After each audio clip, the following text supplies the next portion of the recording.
Hello everyone. Thank you for joining us today for this webinar about AVOD services in Europe.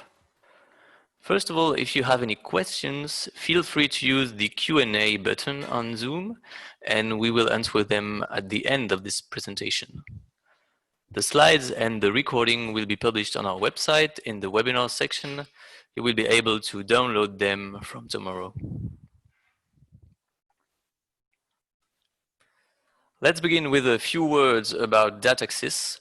We are a global business intelligence company with offices in Europe, America, and Africa. Regarding our research activity, Dataxis is a leader in market intelligence on TV, media, OTT, and telecom markets, with a strong focus on Europe, LATAM, and emerging markets in Africa and Middle East. We also organize conferences through different parts of the world, in America, in Africa, and here in Berlin. But as you can imagine, our coming events have unfortunately been postponed. Dataxis also has a newsletter, Next TV News, for Latin America, Brazil, and Africa.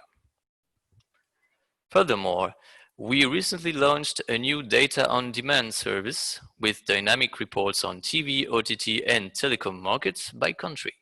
If you sign up now, you get 3 free credits to try and download data for the markets you're interested in, so don't miss this opportunity. Here our agenda for today. We will be focusing on services offering advertising-supported video on demand, or AVOD. As we will see, this category represents a whole variety of services. We will study the market structure and the state of the competition in specific countries and review the different business models and contents that populate the universe of AVOD. To do this, we will compare the situation in Europe and in North America to highlight similarities and differences. We will finish with forecasts outlining the main upcoming AVOD and SVOD trends.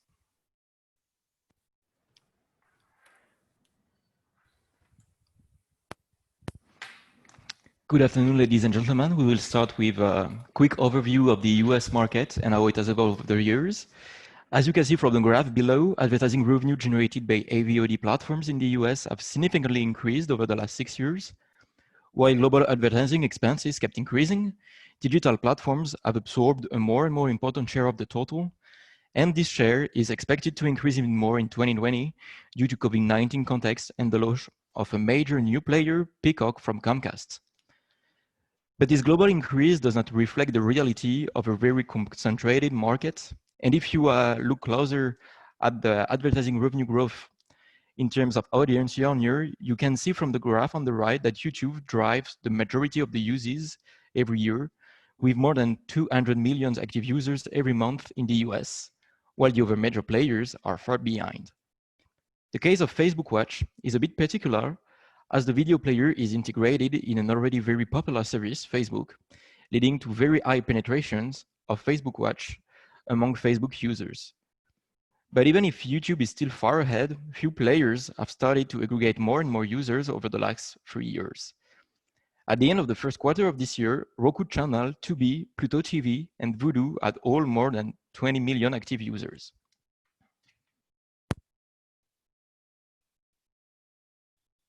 We observe in Europe similarities with the American market. The most obvious is the weight of television advertising, which overshadows OTT video in terms of revenues, just like across the Atlantic. And indeed, you can see it on the top right corner, where we aggregated the top 2 AVOD platforms in 3 Western markets to highlight the one smashingly dominant actor and its main challenger. Unsurprisingly, the leader in all 3 countries is YouTube. We will get back to it later. The second platform almost always belongs to a broadcaster. Broadcasters are really in a strong position here, as the bigger ones have the financial means, the content, and the brand to make themselves known to the public, as well as something that is extremely important and specific to AVOD, the trust of advertisers. There's one exception in those 5 countries, which is Poland. The CDA platform is an interesting case because it's a former pirate platform, an illegal AVOD platform, so to speak, notorious for hosting movies illegally uploaded by its users, as well as other legal user-generated content. The site has been moving towards legality for a few years, and the stroke deals with major content providers to offer their productions legally. This is probably the cause of its lack of progress in terms of MAU. The premium content that used to be free is now offered legally as SVOD or TVOD. So the AVOD part of the site has lost some of its appeal, but the emphasis set on content strategy prevented it from eroding too fast. CDA is an example to remember because illegal AVOD or pirate streamings remains a damaging issue, and not only in Eastern Europe. Heading over to Germany, so as with the countries above, the biggest actors are, without exceptions, broadcasters platforms.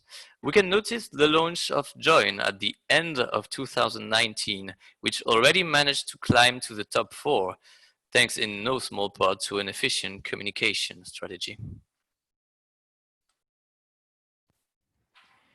In the US, competition has significantly increased over the last years too. The more and more overcrowded SVOD market led more and more actors toward AVOD. But the difficulty to find audiences, both due to lack of content differentiations, increasing content spending, and increasing competitions, added to the struggles to monetize those audiences on the long run, led an increasing number of platforms to defunct. On the other end, despite a steady and accelerating growth, AVOD market has captured a smaller and smaller share of the total AVOD and SVOD market in the US, as you can see it with the pie charts on the right. In Europe, the number of AVOD platforms has not taken off as strongly as in the US. Now, the sheer number of services that you see here is deceptive if we bear in mind that we're not actually talking about a single market, rather about 40 of them. And the growth rate of AVOD platform launches remains low, especially compared to SVOD. However, AVOD revenues have actually been growing faster than SVOD revenues in the past years. The share of AVOD grew from a bit more than a third of the total to almost half of it. No one actor in particular has been responsible for this growth, and we will discuss it right away.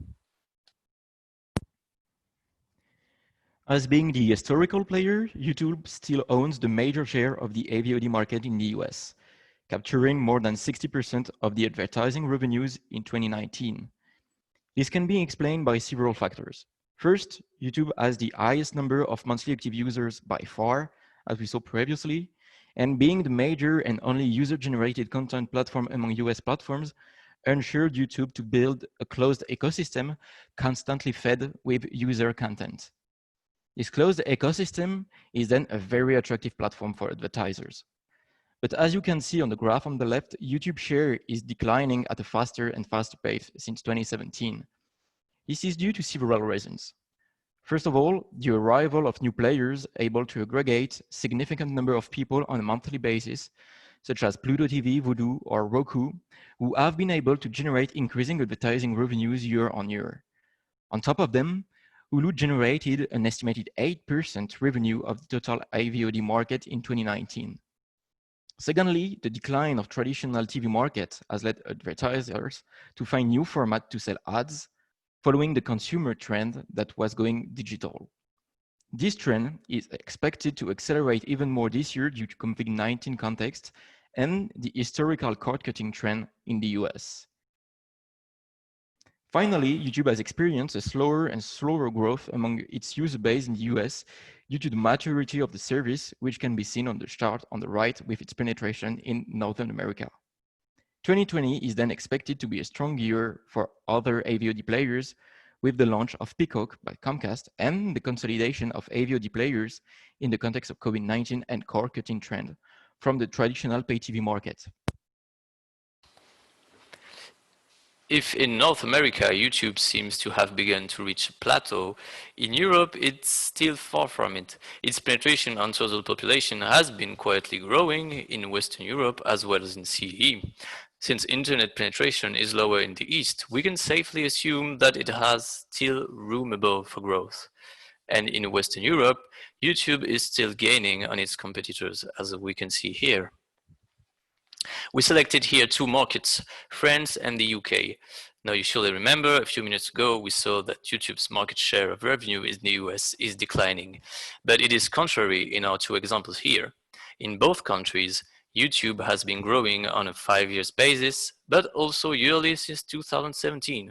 We expect it to be the case in 2020 as well. Now, why is that? Well, even though the market is growing, YouTube is obviously growing faster. And if it's not really pulling the market as of today, it was pretty much the case in the last few years. Among the reasons explaining this weight of YouTube, we can highlight the lack of big pan-European players. Most AVOD platforms are limited to one or two countries, and when they are distributed in more markets, most of the time only the brand remains, and the offer is completely different. As we saw, the biggest competitors always come from the broadcasting field, which explains the local scale. There is little renewal of the offers, as they usually bring their content directly from the channel to the platform, which can then be seen as a sort of extended catch-up service. Which means that over the years, a lot of them reach their maximum audience and don't have much room to grow anymore. And there aren't enough new launches to compensate for this, partly because coming up with a really attractive offer is not easy. You have against you the incredibly deep offer of YouTube, the catch-up and relevant recent content from the broadcasters, and if you build a niche offer, well, you stay niche, and this doesn't work as well with AVOD as it does with SVOD. Premium content strategies are also challenging because the content usually ends up right into the broadcaster's catalog after it's aired or after the release window closes, when it's not reserved for subscription services. In addition to this, Europe doesn't experience the SVOD fatigue yet. European households haven't reached the point where they have many SVOD and pay TV subscription and can pay more for their content, which is a factor in the rise of AVOD in the US. This leads to a lower attractivity of AVOD offers in Europe. Moreover, YouTube hasn't reached a ceiling like in the US, where its own penetration is so high it's hampering further growth. Here, YouTube is still growing, aided by its top-of-mind recognition and its value to advertisers because of its sheer weight and its ecosystem. YouTube is present in all countries in Europe with one single platform, which has significant advantages like economies of scale, the ability to implement pan-European ad campaigns, things that local players do not have. So let's have a look now at the US video environment in itself. Most AVOD platforms are integrated in major US media and telecoms companies. As part of the Comcast environment, for instance, the soon-to-be launched Peacock AVOD streaming will be benefiting from NBC Universal library of content and the accumulated experience of Comcast in AVOD markets through its two other AVOD platforms, Vudu, recently acquired by Comcast from Walmart, and Xumo, bought in February from the Panasonic and Via joint venture. In fact, in a few months, Comcast became a major player in the AVOD market. But Comcast's example is not isolated. Disney has built its video strategy over acquisitions and launches of its own platforms to ensure its content to be available on every format. With the acquisition of 21st Century Fox in March 2019, Disney earned an additional 30% controlling interest in Hulu, followed by a more 10% interest from AT&T via Warner Media in April 2019, and finally, the divestment of the remaining 33% controlling interest from Comcast in May 2019. And now Disney fully controls the AVOD platforms, which is directly integrated in Disney's content strategy.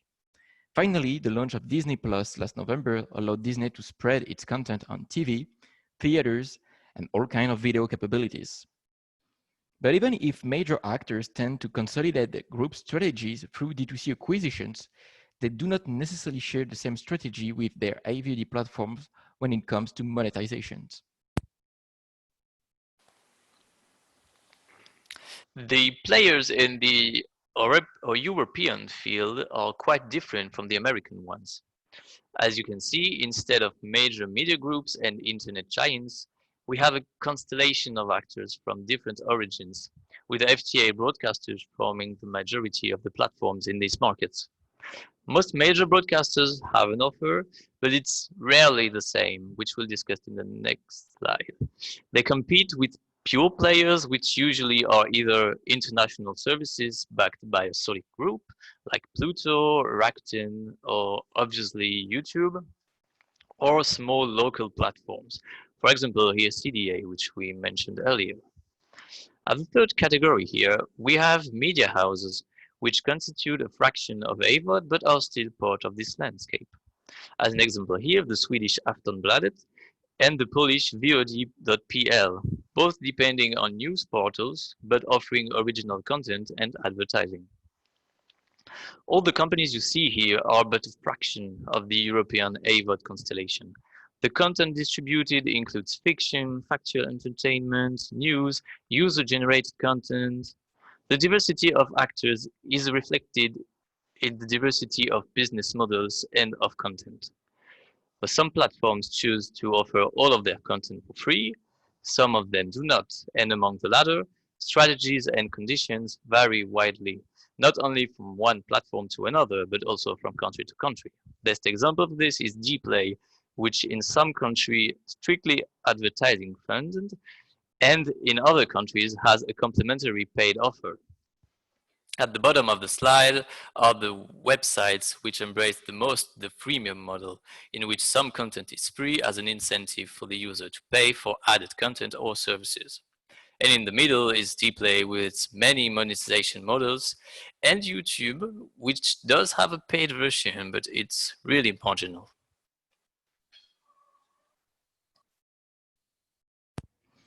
So AVOD business can be split in many different categories, but it is possible to classify them in three main ones. First one is ads-supported free platforms that are the ones we are usually most familiar with. They generally gather web platforms of broadcasters and user-generated content platforms such as YouTube or Facebook Watch. Depending on the size, they rely on two main levers to generate revenues: ads implemented before or during the videos, and collecting data through mandatory registrations and logging, or via browsing cookies. These data can be then sold to third-party actors or being reused inside the brand ecosystem. But the biggest and most diversified actors, such as Facebook and Alphabet via YouTube, tend to maximize the time spent by their users inside their own ecosystem. This strategy, similar to what Apple or Amazon are doing with Apple TV Plus or Amazon Prime Video, is a way to secure an even more important chunk of the advertising market by redirecting users to their own services. The second category is the most common in terms of active platforms. Freemium services usually rely on a substantial amount of free content with an incentive to buy, rent, or upgrade to a subscription tier in order to access better quality content. Advertising revenues then still represent a significant share of the revenues of the platform, which usually also tries to diversify its source of revenues through subscription, in-app purchases, or TVOD. This strategy is most often privileged by US pure players who are able to invest enough on licensing acquisition to diversify their offers and their revenue streams, or by major broadcasters in Europe, for instance, who own significant licensed content. For a more detailed analysis of the European broadcaster strategy, we will host a panel next Friday to tackle all of those issues. The third category gathers services who hybridize their offers with a mix of subscription or advertised plans. The premium content can be then available for a lower monthly price than the average SVOD market pricing, as being also ad-supported. The objective is to attract video consumers in need of quality content, but whose willingness to pay is below SVOD market price. This market positioning is being more and more adopted by major media actors, such as Disney with Hulu, as it ensures a maximum coverage of the market while bundling all the offers of the actor, which is, for instance, the case in the US with the Hulu, ESPN, Disney Plus bundle. As you probably noticed, Peacock and TV Now appear twice in this model. It is because Comcast is planning to offer 3 different plans for its future Peacock users: a 100% free ad-supported tier with a limited amount of content, a $5 per month ad-supported tier with access to all Peacock content, and a $10 per month subscription plan, which offers the same amount of content that the previous one without the ads. And in the German-speaking region, RTL opted for the same kind of model with its TV Now platform, offering a free tier as well as a €5 ad-supported tier with premium content, including original programming and content available before its linear premiere. And an ad-free tier at €8 completes the offer with a few added functionalities. The pricing strategy and offer segmentation that a platform will implement is very tightly linked to the content it will make available. And the type of content also depends on the situation of the provider. For example, broadcasters have an edge when it comes to live programming. They also have a rich flux of content to offer either linearly or in catch-up, and they can make it premium quite easily by offering it before its linear diffusion. To counter this, other actors can build up libraries of content by using in-house production capacities and catalogs or by licensing. Since acquired content is either expensive or not premium, it's often better suited to a freemium model to serve as an appetizer for premium content that awaits behind the paywall. Content can also be created into thematic programming and edited as channels, something that Pluto TV does, for example. And a special type of content that is specific to AVOD is user-generated content, which is only offered by pure players. It involves a very different relation with your viewers, since they are also your content providers, and a whole new set of stakeholders in your business, like multi-channel networks, small professional content creators, aka YouTubers. But the 2 examples here show that there are different ways to include user-generated content in a wider strategy. We already discussed YouTube's place in the Google ecosystem, as well as the history of CDA and its shift to a freemium model mixing AVOD and SVOD. Now that we know everything about content, what about access strategies? AVOD services have a plethora of devices by which they can reach the consumer. And since AVOD is indeed all about reach, no platform limits itself to 1 or 2 devices, as you see here actually. In average, AVOD services are available on almost 7 different devices. This number accounts for different smart TV platforms, contrary to the graph, because each smart TV platform requires investment for development or partnerships. You will also notice on the graph that not all platforms are available on desktop or on mobile, but these exceptions are very new platforms which are in beta or which just launched. There is here no trend of mobile-only platforms yet. On the contrary, the fact that more than 2/3 of the platforms are available on smart TV and streaming sticks, without even taking into account Android TV and Apple TV systems, is an indication that TV is still extremely important when it comes to content consumption. It's an important point for AVOD platforms, which have to adapt their UX to different screens and situations, but also their advertising formats, because watching an ad on mobile and on TV is totally different. Access strategy also encompasses login requirements. Will you let anybody see your content, or will you require them to provide you with their data? As of today, almost half of the platforms have chosen the second option. It obviously makes it easier to target viewers with specific ads.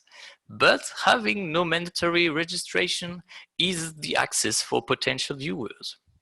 But this can be the whole point, as some services like MyTF1 in France are dedicated to data collection and experimenting with addressable advertising. So a mandatory login completely makes sense.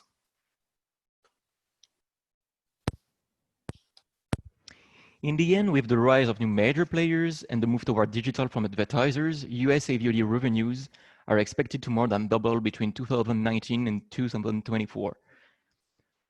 As the SVOD market has become more and more mature, consumers are looking for new sources of content at cheaper fees. COVID-19 context has already seen a trend toward streaming and AVOD. For instance, Comcast consumption of streaming and web video increased 35% in April compared to the same period last year, and ad spending for streaming have significantly increased since March. AVOD offers, which used to be distincted from SVOD offers, are expected to be more and more mixed together in the future, as the growth rate of number of SVOD services per household is expected to slow in the next years, reaching its peak. In this way, Peacock nationwide launch in July should give us some insight regarding this strategy. On the European side, the future looks a bit quieter. SVOD hasn't reached its full maturity as in America, and therefore the trend of free content gaining value for consumers is not kicking in so strongly. However, we also see the same strategies of mixing AVOD and SVOD, which are at the core of a lot of business models, be it with established brands like Dplay or with younger platforms like Join. Another reason why the European market is not growing as fast as the American one is that there's actually no European market. And by that, I mean that the pan-European market is hardly addressable. Issues like different languages, different advertisers, difficult cross-country content licensing make it very hard to launch a unique cross-country platform on a wide scale. As we discussed, it's one cause why the market sees only local actors, usually broadcasters. Most of these have already launched their platforms, and newer actors will need a bit time to grow. So the growth is there, just not as fast as in the US, as the market's more slowly taking off.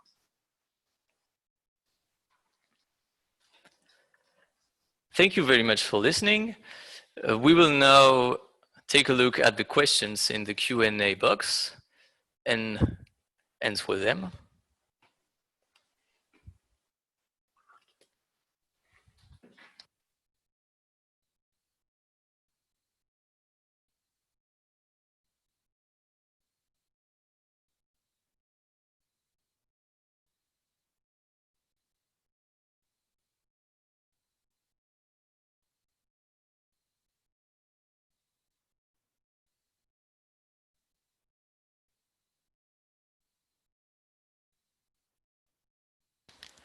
So first of all, we had a very interesting remark from Violette Martin regarding BBC iPlayer.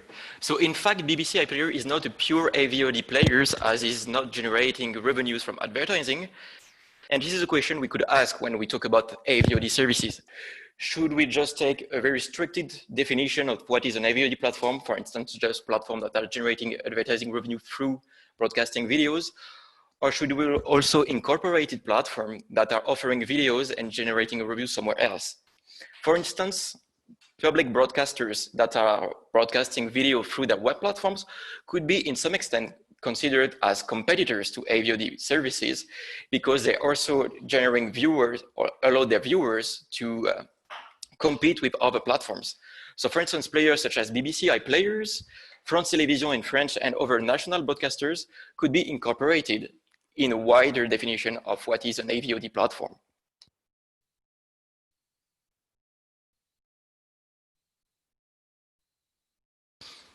So it seems also that you had a wrong link regarding the presentations. So we will send the right link.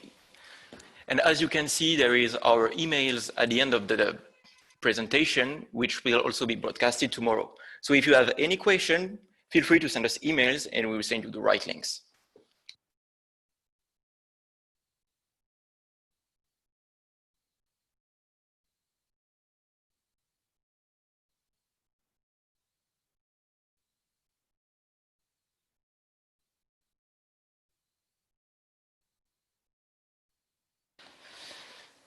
So another question from Thomas Tsenaka.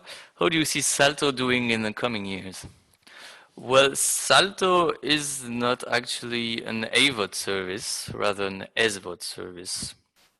So but it does have a pretty strong group of broadcasters behind it. So all the main broadcasters in France are putting their content on the platform. So this could give it an edge, but it will also depend on the the oh, I lost the word, on the commitment of each broadcaster to the platform. Because if all the broadcasters continue to play with their own platforms in AVOD next to Salto, this would diminish the value of the offer to the consumer. And since it's a paid offer, well, everything will play on the exclusivity of their content.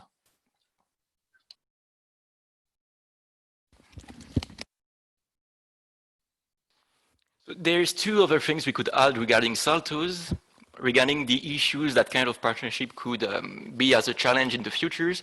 First of all is the content investment to exclusivity on the platforms. So far, the content spendings that were announced by the free broadcasters seem significantly low regarding the investment they are doing as broadcaster on their own. The second issue, if we look at the European market so far, there are already that kind of initiatives that exist. For instance, in Spain, we have the Loves TV initiative that was launched 2 years ago, and which is so far in a dead end, it seems. And the example, for instance, on the pay side in Germany we've joined could be an interesting example to follow in the next months to see how it's going on as a partnership, even if it's with private broadcasters.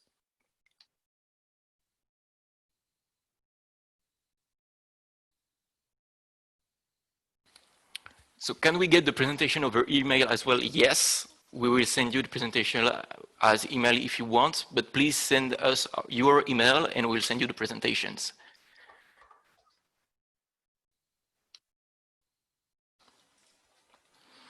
We have a question from Josephine Scaff. Hello, and thank you for your insightful presentation. Would you say that the UK market is more similar to US or to Europe in general? Well, I would say that the US market is a bit particular right now because there is not really initiative from local broadcasters in the US. In fact, what used to be local initiatives in the US have finally been integrated in big groups.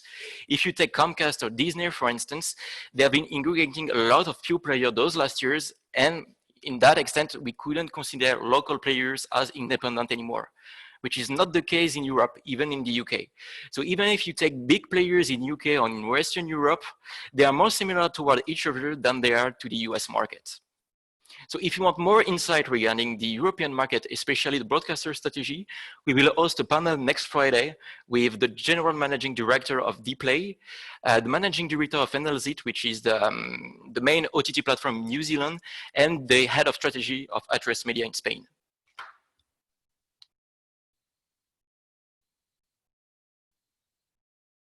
Sorry, NLZit from Netherlands, not New Zealand.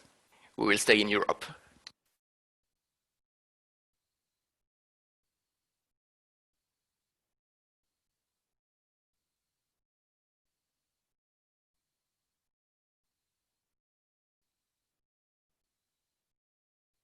So we have another question from Violette Martin. Have you done an analysis of AVOD operating on a linear basis versus real video on-demand basis? For instance, Pluto TV. I am, for example, what part of their audience watch linear versus non-linear. It's one of the subjects we will tackle in the next month, especially also toward the smart TV consumptions and how to determine what could be determined as linear consumption versus non-linear consumptions. But so far, we have not the data yet.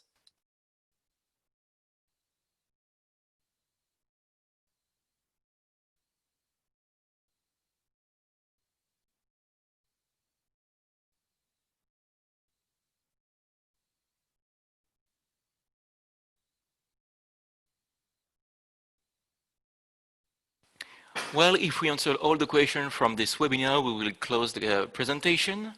We will send you the presentation to the emails you sent in the links, and overall, the presentation and the recording will be available on our website by tomorrow. Thank you very much for your time and your questions, and see you soon.